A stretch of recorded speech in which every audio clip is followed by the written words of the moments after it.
Hello दोस्तों, स्वागत है आपका नई क्लास में नए टॉपिक के साथ में। आज की क्लास के अंदर हम लोग बात करने वाले हैं आरएनए के ऊपर। आरएनए क्या है और आरएनए कितने प्रकार का होता है। बहुत इंपॉर्टेंट है ये, कितने प्रकार का होता है। आरआरएनए, एमआरएनए, टीआरएनए, सारे के सारे आरएनए बहुत इंपॉर्टेंट है और आपके पेपर में बार बार पूछे जाते हैं और बहुविकल्प भी इसमें से पूछे जाते हैं। किस प्रकार से पूछे जाते हैं, हर एक चीज के ऊपर डिटेल में बात करूंगा, ठीक है। तो शुरुआत करते हैं। क्वेश्चन पेपर में आया हुआ है, मैंने वहीं से उठा के लिख दिया है। कार्य के आधार पर आरएनए कितने प्रकार के होते हैं, वर्णन कीजिए। ये लॉन्ग में पूछा जाता है कभी कभार, ठीक है, और शॉर्ट तो इस पे आते ही आते हैं। तो किस प्रकार से चीजें हैं सब बताऊंगा। बहुत इंपॉर्टेंट क्लास होने वाली है आज की, ठीक है। अगर आप जा रहे हो अपने बोर्ड का पेपर देने तो बहुत इंपॉर्टेंट टॉपिक है आज के लिए, ठीक है। तो देखो, कार्य के आधार पर आरएनए कितने प्रकार का होता है। अब उसको समझने से पहले हमको ये पता होना चाहिए आरएनए क्या होता है। तो देखो, एक होता है डीएनए, एक होता है आरएनए। डीएनए क्या होता है? डीएनए सभी जीवधारियों का आनुवंशिक पदार्थ है। क्या है? सभी जीवधारियों का आनुवंशिक पदार्थ है। लेकिन आरएनए जीवधारियों का आनुवंशिक पदार्थ नहीं है, वो केवल कुछ विषाणुओं में ही आनुवंशिक पदार्थ होता है। मैंने क्या बोला? डीएनए सबका जीवधारियों का क्या है, आनुवंशिक पदार्थ है। लेकिन जो आपका आरएनए है वो कुछ विषाणुओं में ही, लिमिटेड विषाणुओं में ही क्या होता है, आनुवंशिक पदार्थ होता है। कौन? आरएनए, ठीक है। जो आपका डीएनए होता है उसमें एक शर्करा पाई जाती है जिसे कहते हैं डीऑक्सी राइबोज शर्करा, और जो आपका आरएनए होता है उसमें शर्करा पाई जाती है राइबोज शर्करा।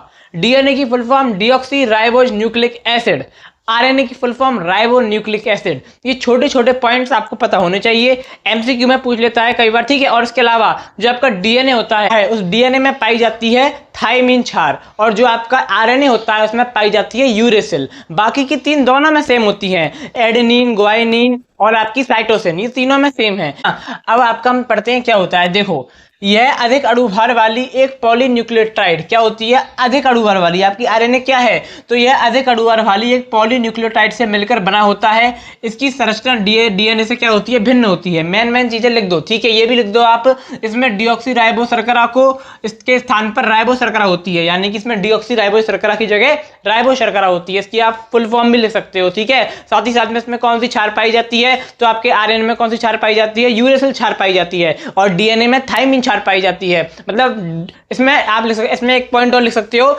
इसमें थायमीन की जगह यूरेसिल क्षार उपस्थित होती है, ठीक है ना। और बाकी सब ग्वानिन, साइटोसिन वो सब वही होती हैं, ठीक है ना। इस प्रकार से आप लिख सकते हो। अब यहाँ पर देखो, कार्य के आधार पर आरएनए कितने प्रकार का होता है, ठीक है। तो आपने आरएनए को देख लिया। क्या है आरएनए? कुछ नहीं है। आरएनए की full form ribonucleic acid. RNA में कौन सी क्षार आरएनए में यूरेसिल क्षार। आरएनए में कौन सी शर्करा, राइबोज शर्करा। आरएनए क्या है, एक पॉलीन्यूक्लियोटाइड है, ठीक है ना। देखो, एक पॉलीन्यूक्लियोटाइड से मिलकर बना होता है, तो पूरे पॉलीन्यूक्लियोटाइड जो आपकी संरचना है वो है, ठीक है। और ये क्या होती है, डीएनए से भिन्न होती है। इस प्रकार से छोटे छोटे अंतर आप लिख दोगे, छोटी छोटी चीजें बता दोगे। डीएनए आरएनए के अंतर के ऊपर एक पूरी क्लास मैंने बनाई है, इससे पहले ही शायद मैंने वो क्लास बनाई थी, आपने नहीं देखी तो चीजों को मिस किया है। लगातार सीरीज को फॉलो करना आपके लिए आवश्यक है, ठीक है। इस प्रकार से होता है। अब यहाँ पर कार्य के आधार पर जो आरएनए होता है वो तीन प्रकार का होता है। आपका पहला होता है आरआरएनए।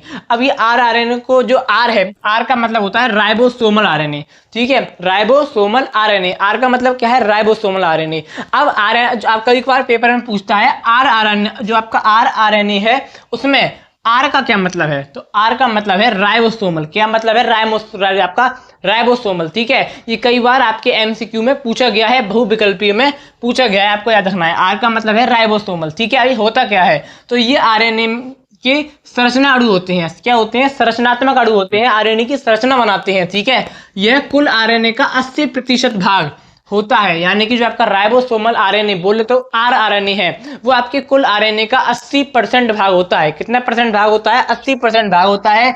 यह केंद्रक में डीएनए से उत्पन्न होता है। ये कहाँ उत्पन्न होता है, केंद्रक में उत्पन्न होता है। इसका कार्य क्या है, तो जो आपका राइबोसोमल आरएनए है, राइबोसोमल की संरचना में भाग लेता है, यानी कि जो आपकी राइबोसोम की संरचना है उसमें क्या लेगा, भाग लेगा, उसके निर्माण में भाग लेगा, तथा प्रोटीन संश्लेषण में भी सहायक होता है। कौन, आपका आरएनए, ठीक है। दो कार्य आपने देख लिए, राइबोसोमल की संरचना में के निर्माण में सहायक है और आपके प्रोटीन संश्लेषण में सहायक है, ठीक है। ये आपके दो कार्य हैं। कहां पर होता है, तो केंद्रक में होता है। और ये कितना प्रतिशत भाग घेरता है, तो 80% भाग घेरता है, ठीक है। आपको मेन पॉइंट याद रखने हैं, वही मैंने लिखे हैं, ठीक है। अगला आपका आ जाता है, क्या होता है, टीआरएनए। अब देखो, टी का मतलब याद रखना ट्रांसफर, टीआरएनए का मतलब ट्रांसफर, और ट्रांसफर यानी बोले तो स्थानांतरण, ठीक है।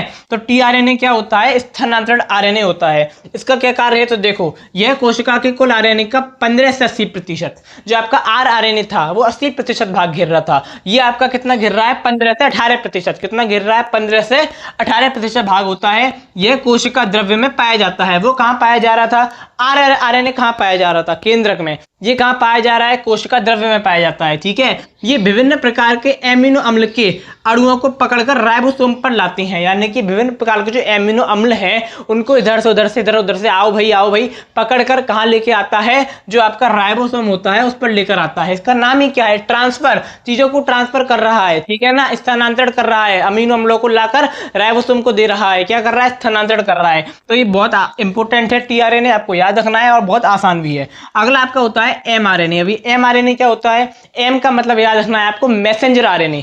मैसेंजर यानी कोई मैसेज देगा, कोई संदेश देगा, तो इस प्रकार की चीजें हैं। इसमें क्या होता है, देखो संदेश वाहक, ठीक है, संदेश वाहक, संदेश का वाहक करने वाला कौन, आरएनए। तो ये कैसे काम करता है, ये देखो, ये कुल आरएनए का 3 से 5%, ये जो आपका एमआरएनए है ये 3 से 5% भाग घेर रहा है। आपका टीआरएनए कितना घेर रहा था, 12 से 15% भाग घेर रहा था, 18 से 15%। और जो आपका आरएनए है वो 80% भाग घेर रहा था, ठीक है। तो सबसे ज्यादा कम भाग घेरता है आपका एमआरएनए, और उससे सबसे ज्यादा आरएनए, टीआरएनए बीच में है, ठीक है। अब देखो यह कुल आरएनए का 3 से 5% भाग होता है। इसका निर्माण कोशिका के डीएनए साँचे पर होता है। कहाँ हो रहा है, कोशिका के डीएनए साँचे पर हो रहा है।